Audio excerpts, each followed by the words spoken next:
Hello, my name is Andrew Debraggio, and I'm coming to you live-ish from Washington, D.C. And so today or tonight, I'll be reading Moby Dick to you.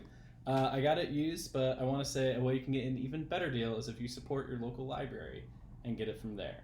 But that being said, Moby Dick does start with a whole series of what's called extracts, where basically the author, Herman Melville, just picked out fun quotes both from the Bible and from Hamlet, from any number of sources.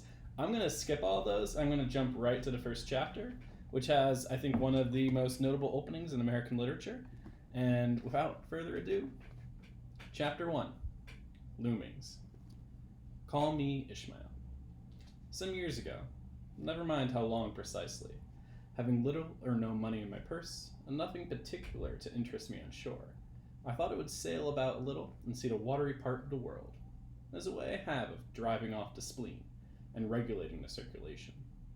Whenever I find myself growing grim about the mouth, whenever it is a damp, drizzly November in my soul, whenever I find myself involuntarily pausing before coffin warehouses and bringing up the rear of every funeral I meet, and especially whenever my hypos get such an upper hand of me that it requires a strong moral principle to prevent me from deliberately stepping into the street and methodically knocking people's hats off, then I count it high time to get to sea as soon as I can.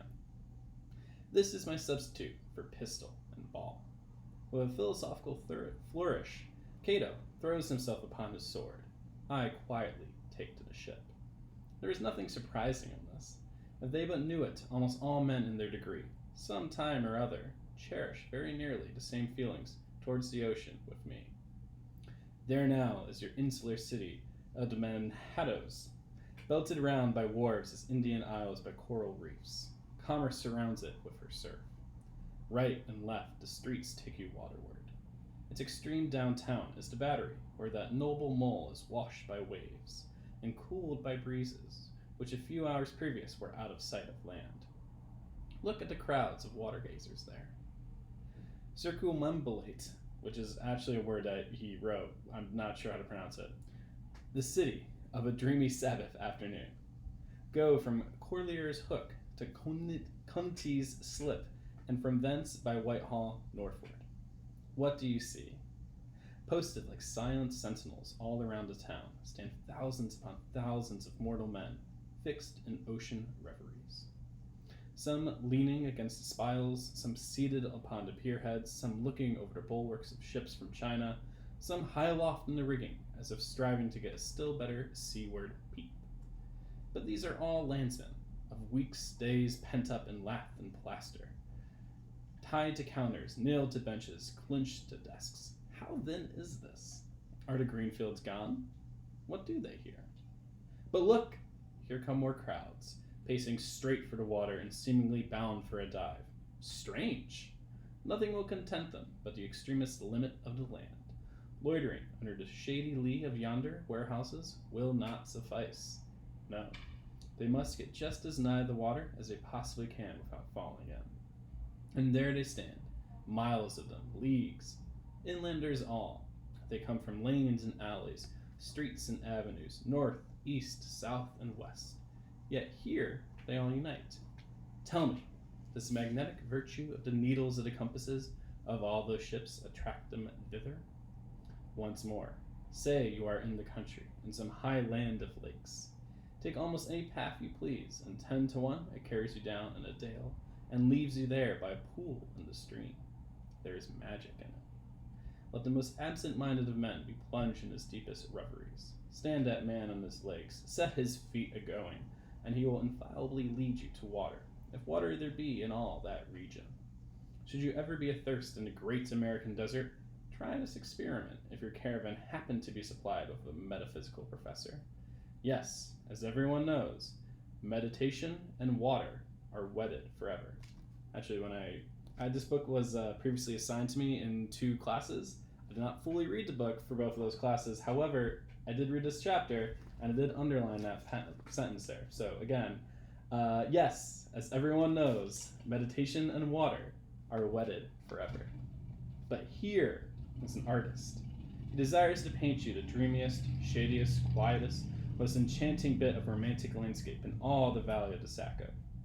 What is the chief element he employs? There stand his trees, each with a hollow hunk, as if a hermit and a crucifix were within. And here sleeps his meadow, and there sleep his cattle, and up from yonder cottage goes a sleepy smoke.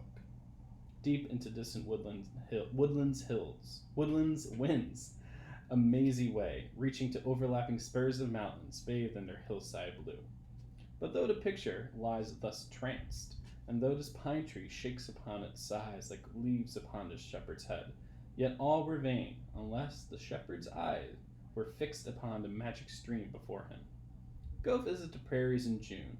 What for scores and scores of miles you wade knee-deep among tiger lilies. What is the one charm wanting? Water. There is not a drop of water there. Or Niagara, but a cataract of sand. Would you travel your 1,000 miles to see it? Why did a poor poet of Tennessee, upon suddenly receiving 2 handfuls of silver, deliberate whether to buy him a coat, which he sadly needed, or invest his money in a pedestrian trip to Rockaway Beach? Why is almost every robust, healthy boy with a robust, healthy soul in him, at some time or other, crazy to go to sea? Why, upon your first voyage as a passenger, did you yourself feel such a mystical vibration when first told that you and your ship were now out of sight of land? Why did the old Persians hold the sea holy? Why did the Greeks give it a separate deity and make him the own brother of Jove? Surely all this is not without meaning, and still deeper, the meaning of that story is Narcissus, who, because he could not grasp the tormenting, mild image he saw in the fountain, plunged into it and was drowned. But that same image we ourselves see in all rivers and oceans. It is the image of the ungraspable fathom of life, and this is the key to it all.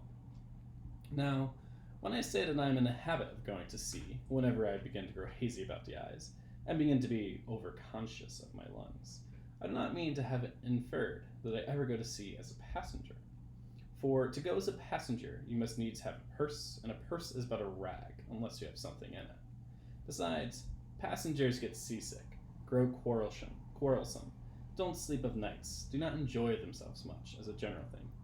No, I never go as a passenger, nor, though I am something of a salt, do I ever go to sea as a commodore, or a captain, or a cook.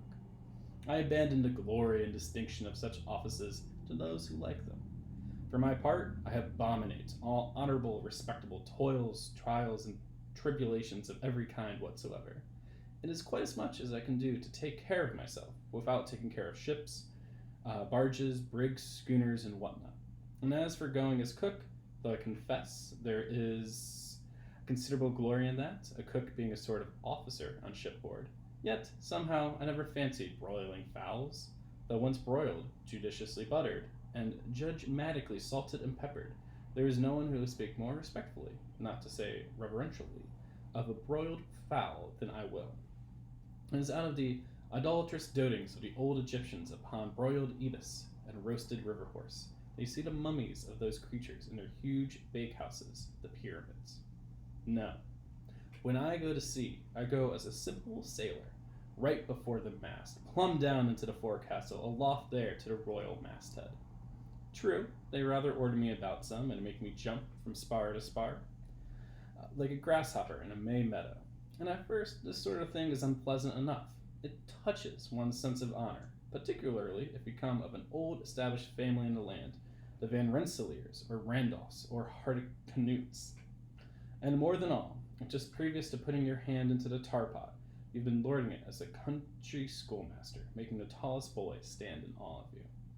The transition is a keen one, I assure you, from a schoolmaster to a sailor, and requires a strong decoction of Seneca and the Stoics to enable you to grin and bear. But even this wears off in time.